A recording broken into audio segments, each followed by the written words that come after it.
Stones into earth, broken down by time. Earth into flowers that upward climb. Flowers into seeds blown away in rhyme. To the stones into earth, broken down by time.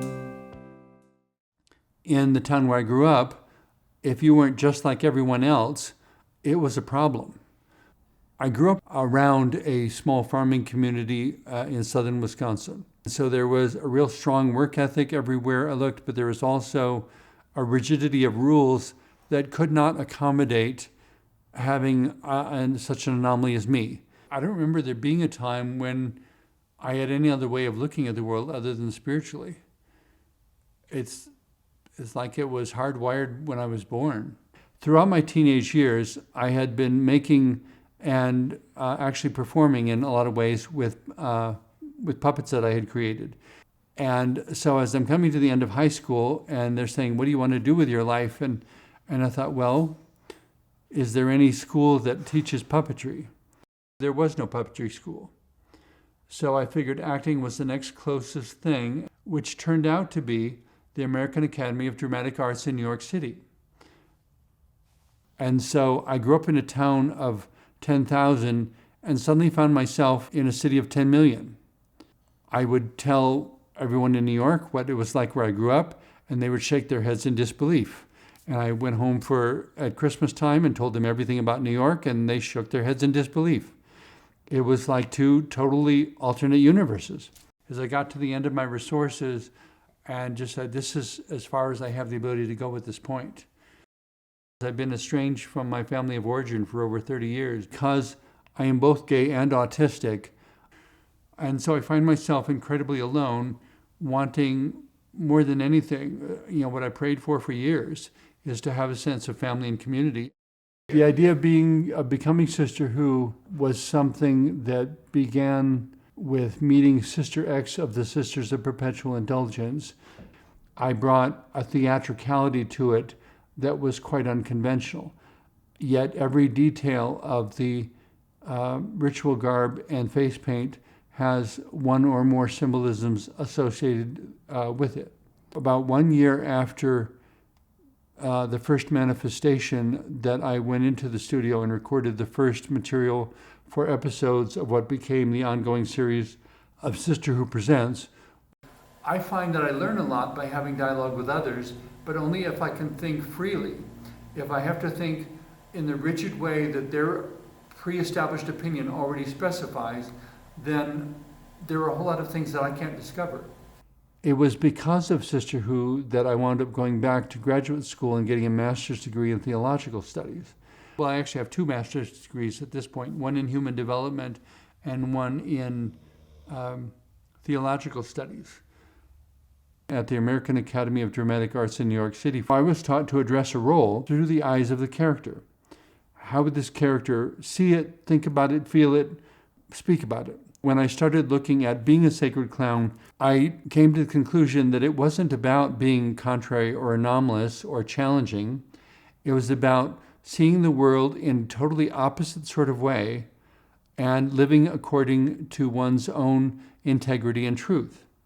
If you go back through human history and find every example of someone who provoked new thought, who got people to think outside the box or try something new and fresh, or essentially to create renewal in society so that there was not stagnation. Sometimes sacred clowns are and court jesters and all the rest are referred to as mirrors of society, in that they take something they see in society and do a backwards version of it that really makes people think. You may not laugh, but hopefully if a sacred clown has done his or her job, you'll be awake and aware of things that you never saw before. And you will address your own challenges and your own potential in totally new ways. The very first time I met him, it was at a metaphysical show. And we had a booth. My business partner and I had a booth there. And I did not know who he was. And he walked in and he was in his full ritual garb. And I was trained as an anthropologist, so I look for things in culture that a lot of people don't see, and I recognized him as a sacred clown right off the bat. It's interesting to watch the people, because 99% of the ones that I watched were either afraid, or they were curious from a distance, or they were hesitant, or they thought he was a drag queen, or they were just trying to figure out what the heck was going on. And it forces them from the very beginning to understand themselves about, am I brave enough to go over and find out who and what that is? The central purpose of Sister Who is to support and encourage the personal and spiritual growth of others. The show is about making people think, and I've covered so many different topics that I basically tell people, in 524 shows, it could be anything pertaining to life or spirituality. The responses I receive literally from all over the world is often that it's thought-provoking, it's interesting. I thought it would be wacky and found out that it wasn't.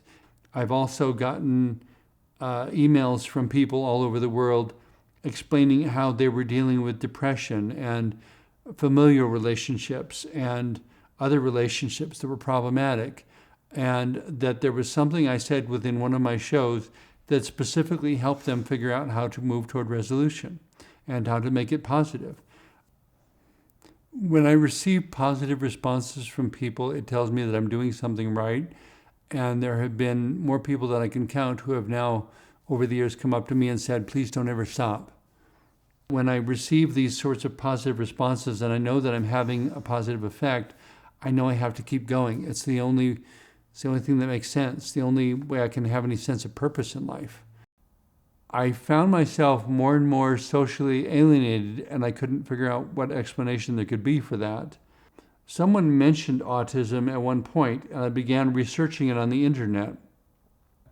Autism is as if the brain has been wired backwards, such that one sees the details first and the generalities second or not at all. A neurotypical person or non-autistic person would look at a assembled jigsaw puzzle and see a picture. My autistic perspective would look at it and first see 500 pieces competing for attention. I did not know he was autistic until after I'd known him for a year, but he's high functioning.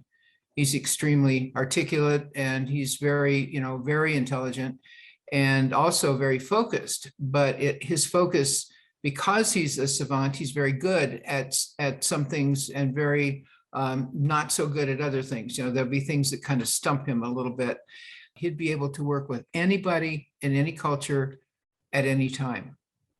And I think that's his major talent, because he sees things, and I don't know if this is autism or not, but he sees things differently than most of us see things.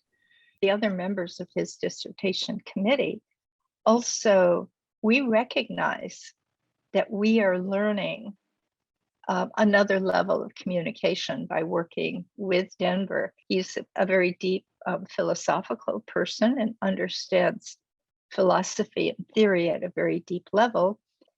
He's developed that level in a way that is allowing him, I think, to thrive and to create the dissertation that is uniquely his, and it's a very, very important dissertation.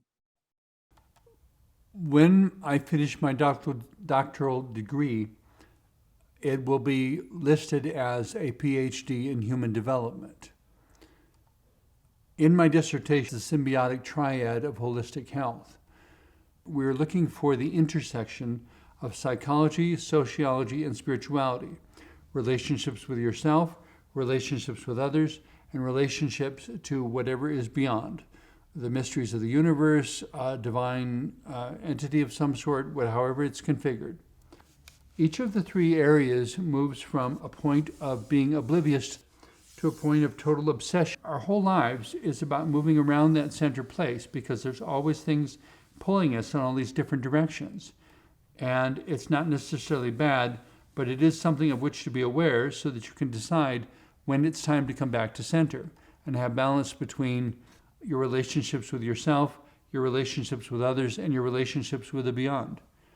That triad is really something because it looks at the whole person. That triad actually brought together, looking at, body, mind, and spirit together, which is all of us, we all have that, but treating it all together. I see him teaching. I see him possibly on a college faculty in an institution, something that would be teaching all different types of religion, all different types of theology, if you will.